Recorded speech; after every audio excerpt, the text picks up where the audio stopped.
Hi viewers, మనం వచ్చేసి 6వ తరగతి Tamil Nadu government Telugu medium social studies చూస్తూ ఉన్నాము. చరిత్ర గురించి తెలుసుకోబోతున్నాము. టర్మ్ 1లో సింధు లోయ నాగరికత 2వ లెసన్ చూస్తూ ఉన్నాము. సరైనటువంటి సమాధానాన్ని గుర్తించండి. సింధు నాగరికతను గురించి తెలుసుకున్నటకు నీకు ఉపయోగపడే ఆధారములు వచ్చేసి పురావస్తు ఆధారములు, తర్వాత వచ్చేసి బి అని గుర్తించండి. మొహంజదారో అనగా మృతుల దిబ్బలు అని చెప్పొచ్చు. రాగి శిలాయుగములో లోధాల్ రేవ్ పట్టణము ఉన్నటువంటి చోటు సింధు. హరప్పా నాగరికత ఒక నగర నాగరికత. సింధులోయ ప్రజలకు తెలియనటువంటి లోహం వచ్చేసి ఇనుము. హరప్పా అను పదమునకు సింధు భాషలో అర్థం వచ్చేసి పూడిపోయినటువంటి నగరము. ఖాళీలను పూర్తి చేయుట. హరప్పా ప్రజల ముఖ్య దేవుడు పశుపతి. సింధులోయ నాగరికత త్రవ్వకములో జరిగినటువంటి సంవత్సరము 1921 సంవత్సరము. గొప్ప స్నానవాటిక గల ప్రాంతం వచ్చేసి మొహంజదారో. సింధులోయ ప్రజలు ఉపయోగించినటువంటి లిపి చిత్రలిపి జతపరచుము. గొప్ప స్నానవాటిక ఉన్నటువంటి ప్రదేశము మొహంజదారో. త్రవ్వకములు 1921లో జరిగింది. చక్రము మట్టి కుండలు. టెర్రకోట కాల్చిన మట్టి. పంజాబ్ వచ్చేసి రావి. కింది ప్రశ్నలకు జవాబులు ఏమో. హరప్పా ప్రజల వృత్తులేవి? హరప్పా ప్రజలు సముద్ర మార్గము గుండా వ్యాపారం సాగించిరి. లోహములు మొదలైనటువంటి విలువైనటువంటి రాళ్ళు, ఆభరణములు మరియు అనేక ఉపయోగకరమైనటువంటి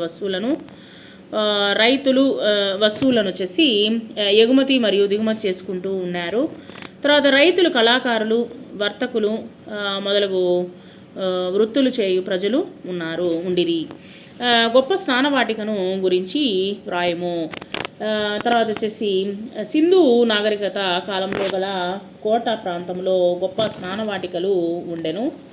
వీటిని కాల్చిన ఇటుకలతో నిర్మించిరి. నీరు కారకుండా ఉండుటకై మైనము పోయబడినటువంటి ఇటుకలను ఉపయోగించి నిర్మించి ఉండుట ఆశ్చర్యము గొల్పుచున్నది. ఈ స్నానవాటికను ఇరుప్రక్కల మెట్లు ఉన్నవి. దానిని 4 పక్కల దుస్తులను మార్చుకున్నటకు గదులు ఉన్నవి. ఈ స్నానవాటికలు బావి నీటిచే నింపబడెను. దీనిలోని మురికి నీటిని బయటకు పంపుటకు ప్రత్యేకమైనటువంటి కాలువలు నిర్మించబడి ఉండెను. సింధులోయ నాగరికత క్షీణతకు కారణములు రాయము. సింధులోయ నాగరికత క్షీణతకు కారణములు వచ్చేసి కలప వస్తువులు అగ్ని ప్రమాదములకు గురి అగుట వలన నశించి ఉండవచ్చును. అంటే వీరి యొక్క కల్పన ఊహాగానం అనమాట. అంతఃకలముల వలన వచ్చేసి ఇవి క్షీణించి ఉండవచ్చును అని చెప్తున్నారు కొంతమంది. ప్రకృతి వైపరీత్యములు మరియు సింధు నదిలో ఏర్పడినటువంటి వరదల కారణం వలన ఈ నాగరికత అంతరించి ఉండవచ్చు అని చెప్తూ ఉన్నారు.